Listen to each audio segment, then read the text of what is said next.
আমি এখানে ইংরেজি ডিপার্টমেন্ট 12 এর স্টুডেন্ট।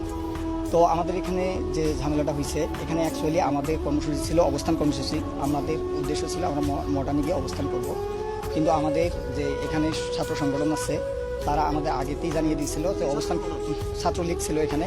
তো ওরা আমাদের জানিয়ে দিছে যে এখানে হচ্ছে আপনাদের অবস্থান কর্মসূচি করা যাবে না, আপনারা হচ্ছে পদযাত্রা করেন। আমরা সেটাতে একমত হয়ে আমরা এখানে পদযাত্রা করার জন্য ইচ্ছুক ছিলাম, কিন্তু তারা পরবর্তীতে আমাদের আরও ফোর্স করে আমাদের যে সবার সাথে কথা ছিল আমরা হচ্ছে পদযাত্রা করে চলে আসব। কিন্তু আমাদের যখন ক্যাম্পাসের গেটে যখন চলে গেছে তখন ছাত্রলীগ সহ বাকি স্যাররা যারা আছে তারা আমাদের হচ্ছে বাধা প্রদান করছে। স্যাররা অ্যাকচুয়ালি যখন সামনে আছে তখন পিছন থেকে এবং তাদের যারা তৃতীয় পক্ষ ছিল তারা স্যারের উপর আক্রমণ করে সেই দায় আমাদের সাধারণ শিক্ষার্থীদের উপর চাপানোর চেষ্টা করছে।